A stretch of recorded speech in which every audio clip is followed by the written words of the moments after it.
আমাদের সমাজ কিন্তু এখনো পিতৃতান্ত্রিক। পড়াশোনা করলে তুমি বিধবা হবে, এটাও বলা হতো। কোনটা ভালো খারাপ সেই সিদ্ধান্ত আমি নিজে বুঝে নেব। অর্থনৈতিকভাবে যদি স্বাধীন হতে পারে তাহলেই তাদের প্রকৃত ক্ষমতায়ন হয়। পড়াশোনার পর তারা কেরিয়ার গড়বে, তারপর হয়তো পরিবারও গড়বে। এই জিনিসগুলোর মধ্যে একটা অসম্ভব সুন্দর ভারসাম্য রাখতে মেয়েরাই পাচ্ছে। প্রায় দেহপসারিণী হিসেবে বলা হয়েছিল। সহধর্মী স্বামী যদি পাওয়া যায় তাহলে মেয়েদের পক্ষে এগিয়ে যাওয়াটা আরেকটু সহজ হয়। কেরিয়ারে এতটাই ফোকাসড, আমি আমার পরিবার চালাতে পারছি না, বা উল্টোটা কেরিয়ার ছাড়তে হলো। তার জন্য কিন্তু শিক্ষার একটা দরকার আছে। কোনটা আমি গ্রহণ করব, কোনটা আমি বর্জন করব। সেই কাদম্বিনীর বাংলা বা সেই বেগম রোকেয়ার বাংলা গোটা দেশের শিক্ষার যে মাপকাঠি, সেখানে কোথায় আছে বলে আপনার মনে হয়? রবীন্দ্রনাথও কিন্তু রমাবাইকে সমালোচনা করতে ছাড়েননি। যে কোনো কলেজ ক্যাম্পাসের ভিতরে ঢুকলে পড়ুয়াদের হৈ হৈ গলার আওয়াজ আমরা সবাই চিনি, কিন্তু এই কলেজের আওয়াজটা একটু অন্যরকম। কারণ মেয়েদের কণ্ঠ কলকল করে ওঠে। কেউ হয়তো ভবিষ্যতের কথা বলছে, কেউ বা তার প্রেমিকার কথা গল্প করছে বান্ধবীর সঙ্গে, কেউ বা স্বাধীনতার মানে খুঁজছে। আর এই সবের মাঝে আছে পড়াশোনা, যে পথটা সবচেয়ে কঠিন, কিন্তু সেই পথেই যুগে যুগে আলো দেখেছে মেয়েরা। আজ সেই আলোর সন্ধান করতে আমি এসেছি ঐতিহ্যবাহী লেডি ব্রেবন কলেজে, এবং আমার সঙ্গে রয়েছেন কলেজের প্রিন্সিপাল এবং যিনি 40 বছর ধরে এই কলেজেই পড়াচ্ছেন, প্রফেসর ডক্টর শিউলি সরকার। নমস্কার ম্যাম। নমস্কার। এই মেয়েদের কলেজের কথা দিয়ে শুরু করলাম। এই যে মেয়েদের পড়াশোনা এবং এগিয়ে যাওয়া আমরা প্রতিনিয়ত দেখছি। গত কয়েক বছরে দেখছি রেজাল্ট গুলোতে অনেক ক্ষেত্রে মেয়েরা ছাপিয়ে যাচ্ছে ছেলেদের। কোনো এক বছর হয়তো না হলে পরের বছর আবার দেখছি মেয়েদের পাশের হার বেশি, তারা এগিয়ে আসছে। আপনি কিভাবে দেখেন এই অগ্রগতি? এটা তো একটা বিরাট সদর্থক দিক, এবং এর পেছনে সরকারের, কেন্দ্রীয় সরকার, রাজ্য সরকার দুয়েরই অনেক ইম্পর্ট্যান্ট স্টেপস রয়েছে। এখন মেয়ে হলে বাড়িতে বাবা মাকে টাকা দেওয়া হয়, মেয়েদের শিক্ষা দীক্ষার জন্য রয়েছে অগণিত স্কলারশিপ, তাছাড়া স্টাইপেন্ডের ব্যবস্থা রয়েছে। টিচাররা নিজেরা মেয়েদের উৎসাহ দেন। আমাদের কলেজের কথাই আমি বলতে পারি যে নিজেদের মাইনে থেকে টিচাররা বেশ কিছুটা অংশ দিয়ে একটা ফান্ড তৈরি করেছে, এবং তাই দিয়ে দরিদ্র এবং মেধাবী মেয়েদের সাহায্য করা হয়। তাদের অসুখের সময় সাহায্য করা হয়, তাদের পড়াশুনো, এক্সকারশন, এগুলোতে সাহায্য করা হয়। অনেক ধরনের স্টুডেন্টস ক্রেডিট কার্ডের মাধ্যমে মেয়েরা ক্রেডিট নিতে পারে এবং লোন নিতে পারে। এইগুলো খুবই সদর্থক দিক। মেয়েদের একদম ছোট থেকে শিক্ষার সময় তাদের সবুজ সাথী সাইকেলের ব্যবস্থা রয়েছে, কম্পিউটার, ট্যাব ইত্যাদি দেওয়া হচ্ছে। আগে তো এগুলোর কথা ভাবা যেত না, কিন্তু এখন এগুলো ভাবা যাচ্ছে এবং মেয়েরা পড়াশোনায় উৎসাহ পাচ্ছে। একটা স্বাবলম্বনের দিক ভীষণভাবে প্রকট হয়ে উঠছে। মেয়েরা বুঝতে পারছে যে তারা যদি নিজেরা অর্থনৈতিকভাবে স্বাধীন হতে পারে তাহলে তাদের মধ্যে অনেকটাই ক্ষমতায়ন হবে, এবং সেই দিকটার কথা চিন্তা করে মেয়েদের এই এগিয়ে চলা। তারা খুব মন দিয়ে পড়াশুনো করছে, সেটা কিন্তু আমি আমার কলেজের বহু স্টুডেন্টকে দেখি যে মন অত্যন্ত বেশি দিয়ে তারা পড়াশুনো করছে। অনেকের মধ্যে মন নেই, সেটা তো অন্য কথা, কিন্তু অধিকাংশের কথা বলবো যে পড়াশোনায় তারা উৎসাহ পাচ্ছে। এটা একটা বিরাট দিক।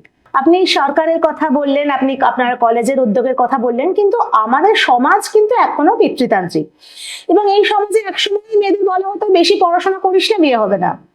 আমরা গল্প উপন্যাসে পড়ে এসেছি, কিন্তু এখন কিন্তু সেই সমাজে বাড়িতে বাড়িতে বলা হচ্ছে মেয়েদের পড়াশোনা কর, নইলে চাকরি পাবি না। এই যে সমাজটাও বদলেছে এবং পারিবারিক গঠনে মেয়েদের একটা আলাদা জায়গা উঠছে, একদম। এইটা আপনার চোখে কিভাবে ধরা পড়ে? এটাও একই সঙ্গে খুব উজ্জ্বল একটা দিক। কিন্তু আগে তো সত্যি সত্যি শুধু পড়াশুনো করিস না, বিয়ে হবে না, ওই নয়, পড়াশুনো করলে তুমি বিধবা হবে, এটাও বলা হতো। ঈশ্বরচন্দ্র বিদ্যাসাগরের নাম তো প্রাতঃস্মরণীয় নাম। তিনি না থাকলে আজ আমরা এই জায়গায় এসে পৌঁছতেই পারতাম না। এই কলেজটা, আমি যে কলেজের প্রিন্সিপাল, সেটা তৈরি হয়েছিল মুসলিম মেয়েদের শিক্ষা দেওয়ার জন্য, মূলত তারপর এটা আস্তে আস্তে একটা মেইন স্ট্রিম এডুকেশনাল ইনস্টিটিউট হয়ে যায়।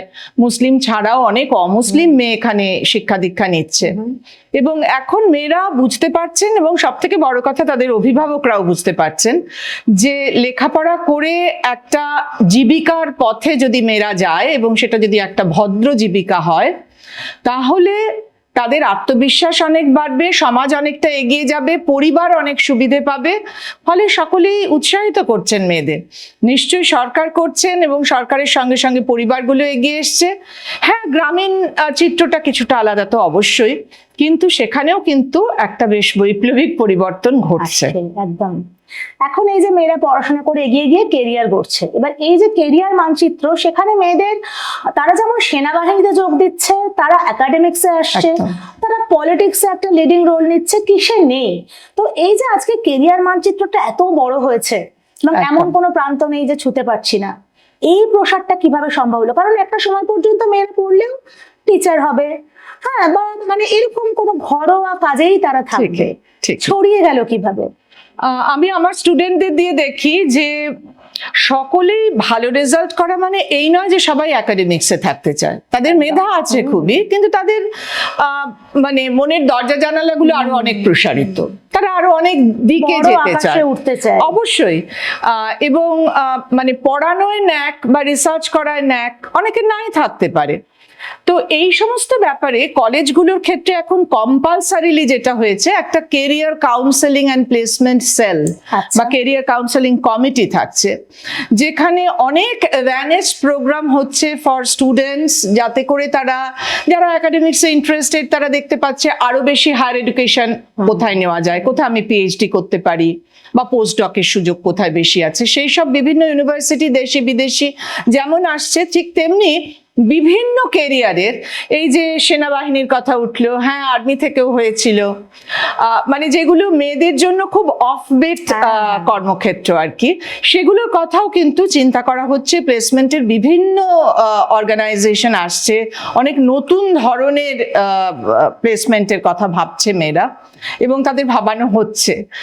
এইভাবেই পরিবর্তন আসছে, মানে পরিবর্তনটাকে খুব উৎসাহিত করছে কলেজ লেভেল থেকে। আমি জানি না, হয়তো স্কুল লেভেলেও এই ধরনের কিছু আছে, কিন্তু কলেজ লেভেলে এটা থাকাটা কম্পালসারি। মেয়েদের স্বাধীনতাকেও গুরুত্ব দেওয়া হচ্ছে। অবশ্যই, মেয়েরা যদি, আমি মনে করি যে অর্থনৈতিকভাবে যদি স্বাধীন হতে পারে, তাহলেই তাদের প্রকৃত ক্ষমতায়ন হয়। এবং এই অর্থনৈতিক স্বাধীনতাটা কিন্তু যে কোনো রকমের অর্থনৈতিক স্বাধীনতা নয়, শিক্ষার মাধ্যমে প্রাপ্ত অর্থনৈতিক স্বাধীনতা। দেখবে আপনাদের বাড়িতেও, দেখবেন আমাদের বাড়িতেও, বিভিন্ন বাড়িতে অনেক গৃহকর্ম সহায়ক সহায়িকা থাকেন। তারা এই সহায়িকারা যে মাইনেটা পাচ্ছেন, সেই মাইনের উপরে কিন্তু তাদের নিজেদের কোনো স্বাধীনতা নেই, সেটা পুরোটাই তাদের বাড়ির পুরুষেরা কেড়ে নিচ্ছেন। এর একটা বড় কারণ, সেই সব মেয়েদের শিক্ষা বলতে আমরা যা বুঝি সেটা নেই।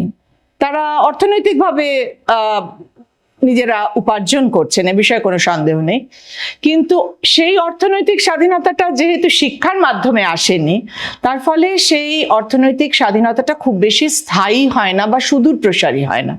কিন্তু শিক্ষার মাধ্যমে যে স্বাধীনতা, অর্থনৈতিক স্বাধীনতা মেয়েরা পায়, সেই সব মেয়েরা কিন্তু সত্যি সত্যি স্বাধীন হয়, সত্যি সত্যি ক্ষমতায়িত হয়। এটা একটা বড় ব্যাপার।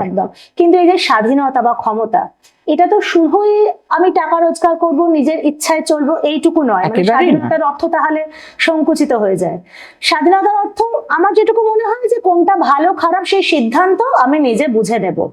এই যে সুসিদ্ধান্ত নেওয়ার একটা ক্ষমতা, তার পেছনেও তো শিক্ষার একটা বড় ভূমিকা থাকে। বিশাল ভূমিকা আছে, বিশাল ভূমিকা।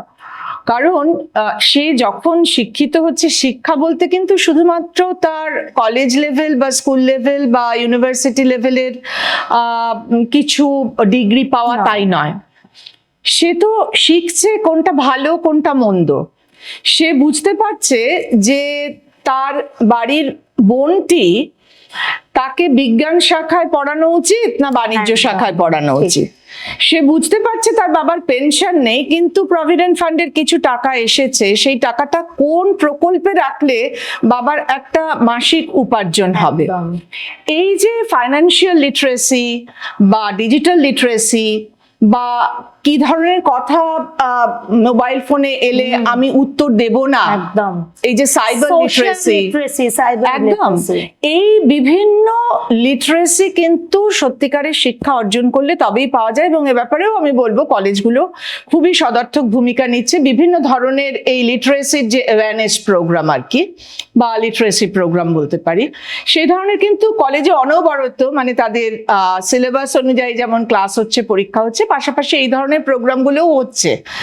বন্ধু বান্ধবদের সঙ্গে কথাবার্তা হচ্ছে, টিচারদের সঙ্গে ইন্টারাকশন ঘটছে, এবং এই ধরনের প্রোগ্রামগুলোতে তাদের একদম চোখে আঙুল দিয়ে দেখিয়ে দিচ্ছে যে এইখানে টাকা রাখো তাহলে তোমার মাসে মাসে এই উপার্জন হবে, বা ওইখানে এই ফোন কলে উত্তর দেবে না তাহলে তোমার টাকাগুলো বেরিয়ে যাবে।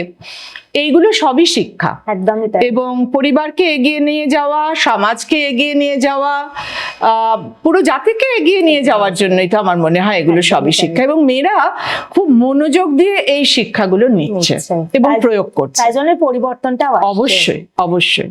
এবার একটা কথা মানতেই হবে যে শিক্ষাও যত এগোচ্ছে তেমনি কিন্তু সমাজের একটা বড় অংশে তরলতাও দেখা যাচ্ছে। মানে কিরকম, এখন যেহেতু সোশ্যাল মিডিয়ার যুগ, সমাজের সবকটা স্তর আমাদের কাছে উন্মুক্ত হয়ে যায়, আমরা সহজে দেখতে পাই।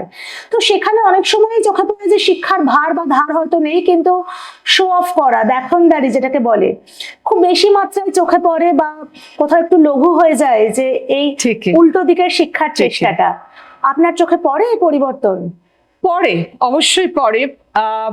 বেরোলে পড়ে, বাইরে কোথাও যাচ্ছি চোখে পড়ে, পীড়া দেয়।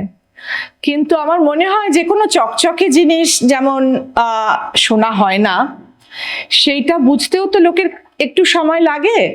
এখানেও আস্তে আস্তে লোকে বুঝে যাবে যে কার সত্যি সত্যি ধার আছে বা ভার আছে বা মূল্য আছে, আর কার সেটা নেই।